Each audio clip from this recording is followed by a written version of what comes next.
TV의 유경입니다. 오늘은 4차 산업혁명의 핵심 기술이라 할 수 있는 3D 프린팅에 대해서 이야기를 좀 해보려고 합니다. 우리는 어떤 그 물체를 만들 때 보통 그 주물 공장에서 그 쇠 같은 금속을 녹여가지고 우리가 원하는 그 모양의 그 지용 속에다 넣고 응고시킨 다음에 원하는 모양의 금속 제품으로 만드는 것을 볼 수 있습니다. 겨울철에 흔히 우리가 많이 먹는 붕어빵을 생각하면 됩니다.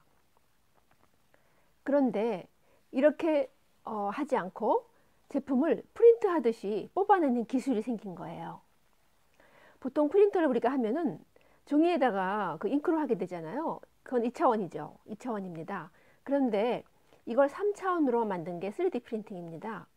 3D 프린팅의 그 3D의 D는 디멘션의 약자입니다.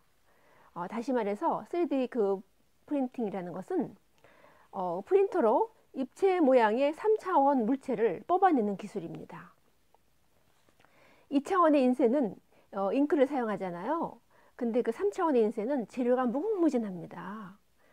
플라스틱도 되고요, 쇠도 되고, 돌도 되고, 콘크리트도 되고, 하다못해 세포까지도 된다고 합니다. 이 3D 프린팅은 4차 산업혁명의 핵심 기술이라고 할 수가 있어요. 이미 이 3D 프린터로 그 2016년도 두바이에서는 1층짜리 약 250제곱미터 넓이의 그런 집을 졌다고 합니다. 이걸 짓는데 한 17일이 걸렸고요. 우리나라 돈으로 1억 6천 정도가 비용이 들었다고 합니다. 그리고 중국에서는 3D 프린팅으로 6층짜리 건물도 벌써 지었다고 합니다. 이렇게 3D 프린팅으로 건축을 하면은 건설을 하면은 무엇이 좋을까요? 사람이 직접 그 건축을 하지 않기 때문에 인건비가 절약이 됩니다. 그리고 우리가 건설 현장에 가면은 그 자재들이 필요하니까 미리 그 자재를 확보하기 위해서 그 이렇게 자재들을 이렇게 쌓아 놓잖아요. 그리고 거기에 따른 그 쓰레기 같은 것도 많이 생겨서 지저분합니다.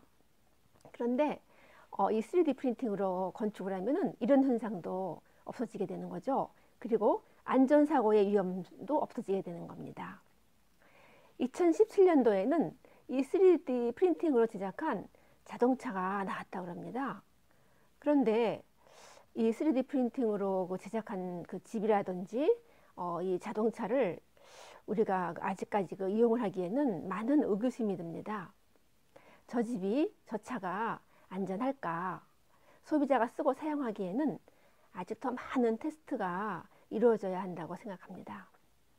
산업계에서 3D 프린팅이 가장 혁명적으로 활용될 수 있는 분야가 있는데요. 그 분야는 그 부품 분야입니다.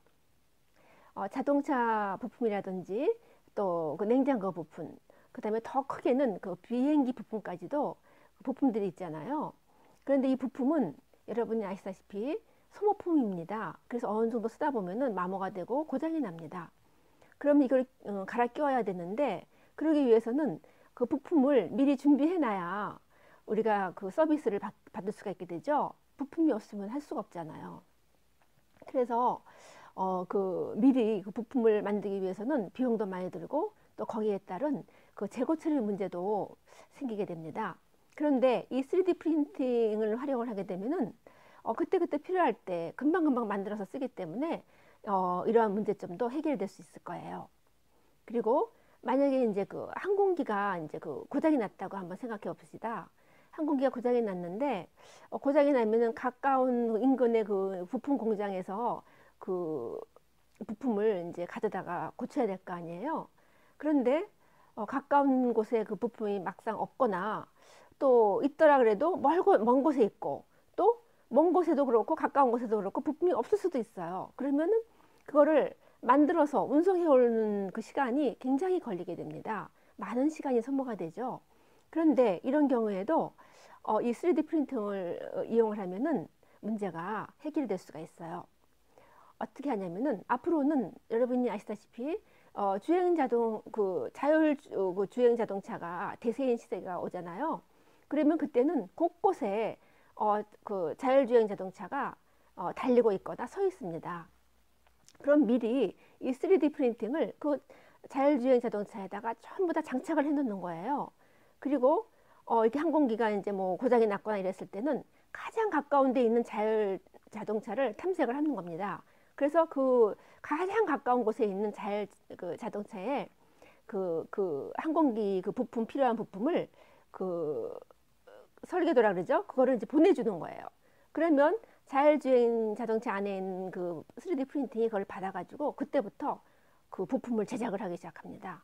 그리고 이 3D 프린팅이 그 부품을 제작하는 동안에 이 자율주행 자동차는 말 그대로 혼자 달리는 거잖아요.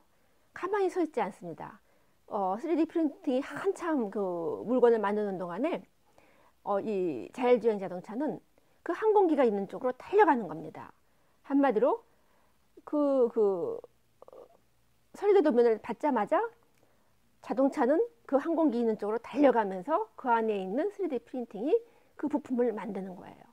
그래서 항공기에 도착했을 때는 그 부품이 다 돼가지고 빠른 시간에 그거를 갈아낄 수가 있습니다. 굉장히 획기적이죠.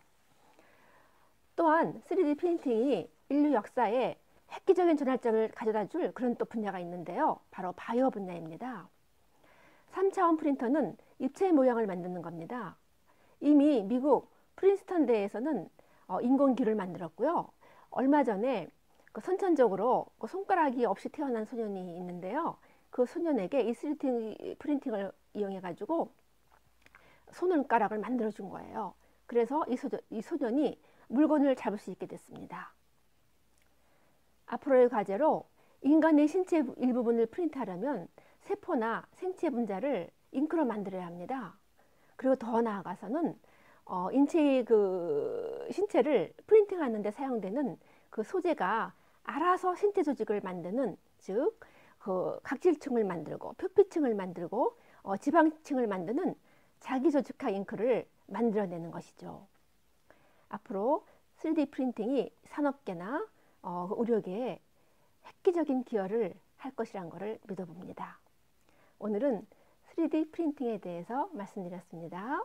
구독, 좋아요 부탁드릴게요. 유경희 TV의 유경이었습니다. 감사합니다.